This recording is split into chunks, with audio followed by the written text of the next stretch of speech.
Welcome back. You're watching 726 here in Harrison, Arkansas. And we have with us Dolly Garrison. She is here with the House of Hope. And you were just talking to us a little bit about what your role is there. And you were, go ahead and just. I'm the president of House of Hope. And I'm also administering a federal grant to help homeless families. So we actually have we had a matching grant fund a few months back. And we got some funds to house homeless families.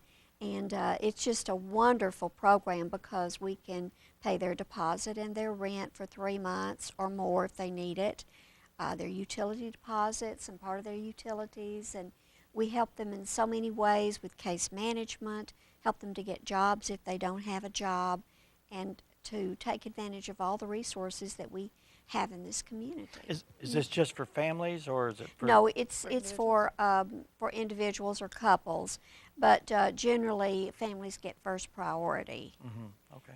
And they come to you for whatever reason that they have, maybe on the, like no home, they need food, they need, that type of thing. Right. And they come to you, and then you just a lot of people don't realize, they don't realize how easily it is for people to become homeless. For whatever reason. There's so many different reasons.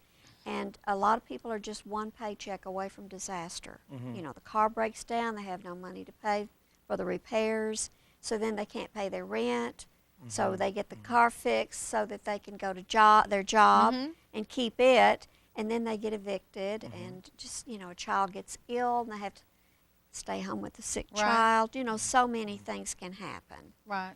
But it's, we're just so blessed that this community has supported us the last 4 years. It's just, we couldn't do what we do without it. Now the House of Hope is located close to Miller's Hardware, I guess. Right, in Edwards, Edwards, 600 East Stevenson. It's that white building with the columns there on the right-hand side. Yeah. And if someone is in need of that service, could they just come there? What would someone do? Most people just walk in the door. And we're a day center for the homeless and the jobless. So we interview those people. We find out where they are and what their needs are. And they can eat there 2 meals a day, breakfast and lunch. We have showers. We have limited laundry facilities. We have free toiletries. And we try to find them a job and a place to stay. And what can the public do to help with the... Oh, right now we are in desperate need of furniture, household goods like, kitchen, whatever you need. Did you get them set up and they have nothing? They have nothing. These 4 families that I'm working with the last 2 days have nothing. And so we're really looking for donations from the public to help us out here. Now, do you want items or monetary or all of the above? Well, either one.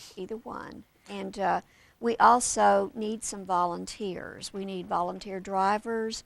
We need people that are computer literate to work in the office.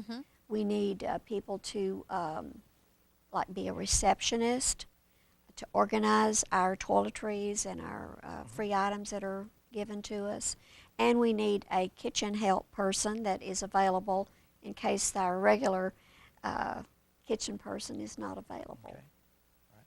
And basically, if someone, going back to the items that are needed, can they just call and say, I have this, and then you say, I need it or not? Is that how that would work? Well, yes, they can call us, 704-8077. Okay. And we can actually come pick up items like furniture, TVs, things like that. As long as they're in working order, we'll take them. And then if we don't have an immediate need, we put them in the warehouse. Okay. Okay. So that when that need is available. Right. You have it. Okay. Wow. Do you have any fundraisers throughout the year? Is that something that's going to be that we can look forward to? We usually have a fundraiser in February or March, okay, so something like that. Okay. And so we exist mainly on donations. Yeah. And so we're just happy to help anybody that we can. Okay.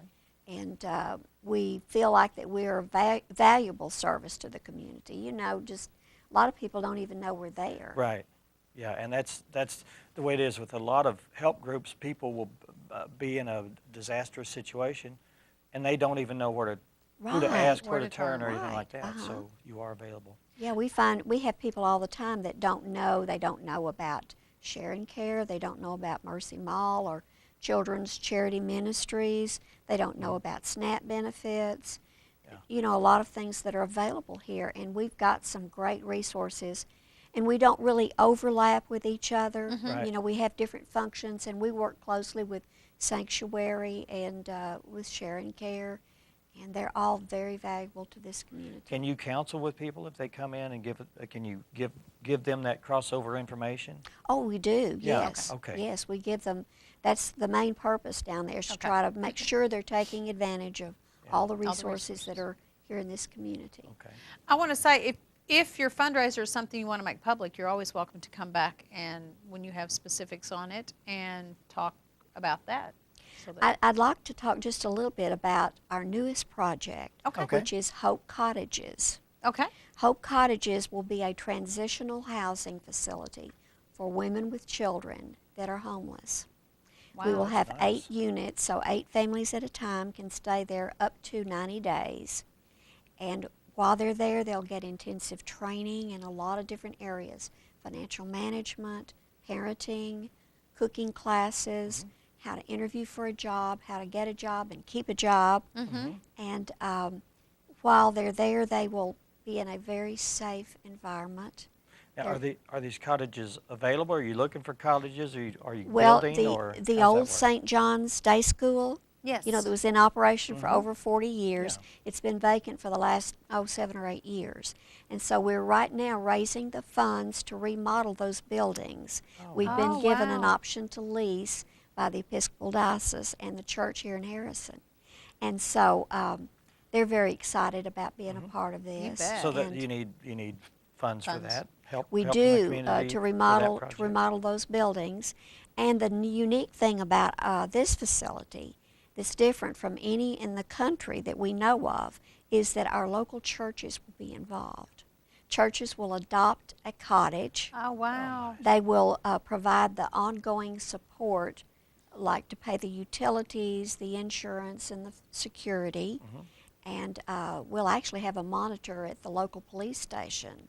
It'll be monitored 24 hours a Oh. day. Okay. But anyway, these churches will be a support system to this family, and if they want spiritual guidance, they will provide that. And That's wonderful. yes, and this is the thing that's missing in these women's lives is the support system. Yeah. And the education they receive may keep them from going into Yes. that again. That Right. is that's the purpose, is to make sure that these women can get up on their feet, stay up on their feet, and become productive citizens instead of relying on Yeah. the government, Yeah. you know. Exactly. So Well, we need to encourage our viewers to contact you down there if they feel a need to help with the cottages and or maybe even a church group would want to take on that yes, in responsibility. fact, several churches could go in together to adopt one room. Oh, okay. It costs $1,500 up front, and then about $500 a month to support a cottage. And they do that they sign a contract for a year. Okay. And so all the families that are in there during that period of time, you know, they would support those families. You know, it provide some guidance. They might come in and do maybe once a month, do a potluck, have a game night for the kids, and vacation Bible school and things like that. So it's And a you're great calling opportunity. it what? The cottages? Hope Cottages. Cottages. Okay. And it's actually an arm of House of Hope.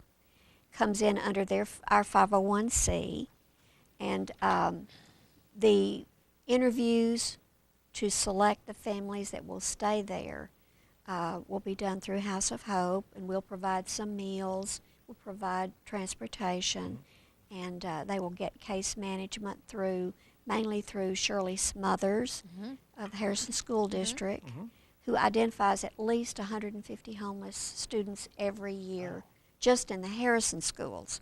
And we did a survey of the surrounding schools, and there's about 275 right now children that have no place of their own. They're staying with friends, relatives, you know, just wherever they can stay in cramped quarters and undesirable situations. And so we've just got to do something about that in Well, this all community. you can do is help, and that's what you're trying to do. That's what we're trying You're to trying do. to put a big dent in it. And we can make a dent in 32 families in a year's Yeah. time. Yeah, at least that's part of that. Yeah. Yes. Well, maybe some of our viewers out there see the need to help and get involved, and you can do that by calling the number that was on the screen, and there's more information. 704-8077. Right. There we go.